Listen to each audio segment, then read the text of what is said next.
Hey everyone, this is Luke from eCommerce Economy here. Thanks for joining me today. At eCommerce Economy we help and we teach people to create and grow a successful online business.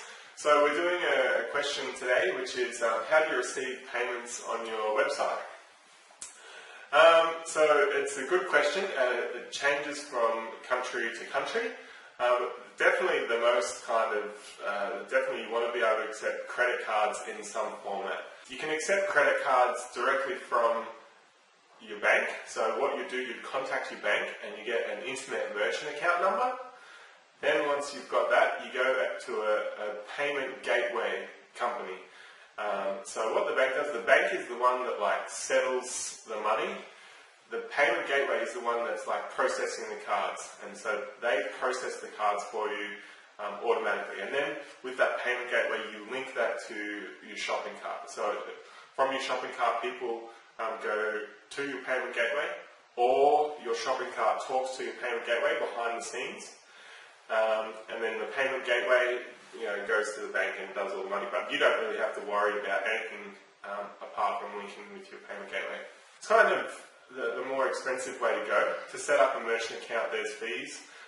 There's monthly fees, there's setup fees, there's transaction fees, and that's for the bank. Then there's monthly fees, setup fees, transaction fees for the payment gateway as well. So unless you're doing big volumes, it's kind of the expensive way to go, and it's a bit superfluous as well. With some of the other solutions I'm going to talk about in just a second, you can accept credit cards without needing to do that.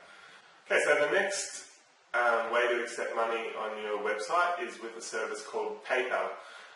Now PayPal allows people to pay with their credit card without needing a PayPal account, so it's become a really good option. The fees, it varies from country to country. It starts at, I know in Australia anyway, it's 2.4% plus 30 cents per transaction. So there's no setup fees and no monthly fees or anything like that. So it's a really good option.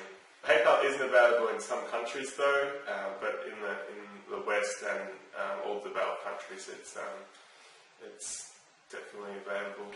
Another payment solution is Money Bookers. It's also called Skrill. I think they just recently changed the name to Skrill. That's more for if you can't accept PayPal in your country, then look at Money Bookers because that's available in a lot more countries. Very similar to PayPal though. And the last one I'm going to talk about today is a service called 2Checkout. Now remember when I was telling you before about payment gateways and banks, 2Checkout is a service, they kind of handle everything of that. So you can sign up with 2Checkout and they kind of do all that stuff behind the scenes, and you can accept credit cards directly. With 2Checkout it also has PayPal as well. So it's it's a service that can do kind of everything. But it's a bit more expensive. I think transaction fees for that are about 5.5% roughly. Could be wrong, but that's roughly what they are.